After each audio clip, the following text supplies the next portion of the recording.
আমরা এমন একটা বাংলাদেশ গঠন করতে চাই যেই বাংলাদেশে কোনো বৈষম্য থাকবে না। আপনারা সবাই রাজি আছেন, কিন্তু আমাদের স্টেজের লোকেরা রাজি না। কারণ আপনারা নিচে বসে আছেন সাধারণ চেয়ারে, ওনারা দামি চেয়ারে এখানে বসে আছে। তার মাঝে আবার তিনটা দেখেন ডিস্টিংগুইশড, ওইটার হাইট আরো বেশি। আইসা দেখি যে এই তিনটাতে আবার বিছানো আছে, কি বলে জানি, টাওয়াল দেওয়া আছে। তো আমি বৈষম্য বেশি দূর করতে পারি নাই, প্রথমে আমার টাওয়ালটা ফেলে দিছি। আগামীতে এই ধরনের কোনো আয়োজন হলে সকল চেয়ার সমান থাকবে ইনশাআল্লাহ।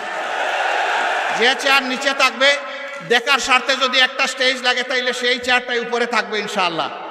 আপনারা সবাই রাজি আছেন? আপনারা তো রাজি থাকবেন, ওনারা রাজি কিনা? ওনারাও রাজি আছে, আলহামদুলিল্লাহ। তাইলে আমরা উভয় পক্ষ রাজি যে আমরা সকল ক্ষেত্রে বৈষম্যহীন চলবো ইনশাআল্লাহ। তবে এটা ঠিক যে যার যার রুচি মতো চলবো। যেমন আমার গায়ে একটা সদরিয়া বা একটা কোটি আছে, তাই বলে সবাইকে কোটি পরতে হবে না। ব্লেজার যার পছন্দ তিনি ব্লেজার পরবেন, শীতের দিনে সোয়েটার, গ্লাভ, চাদর যার পছন্দ তিনি তাই পরবেন। কিন্তু সামাজিক ক্ষেত্রে আমরা ইনশাআল্লাহ সমান থাকবো আল্লাহ চাইলে। দেখেন বৈষম্যের শিকার হয়ে বাইগুলা পড়তে বসছিল এই মাত্র।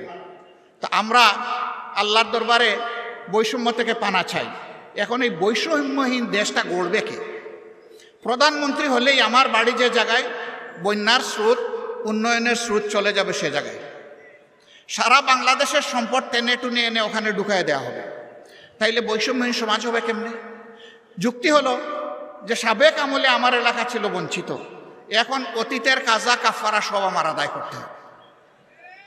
আমরা কথা দিচ্ছি ইনশাআল্লাহ আল্লাহ তাআলা যদি জনগণের মনে ভালোবাসা, আমাদের প্রতি সমর্থন তৈরি করে দেন, তাহলে আমরা এমন বাংলাদেশ গড়ব যেই বাংলাদেশে প্রধানমন্ত্রীর জেলার আগে অন্য জেলাকে আগে চোখ দিয়ে দেখা হবে ইনশাআল্লাহ।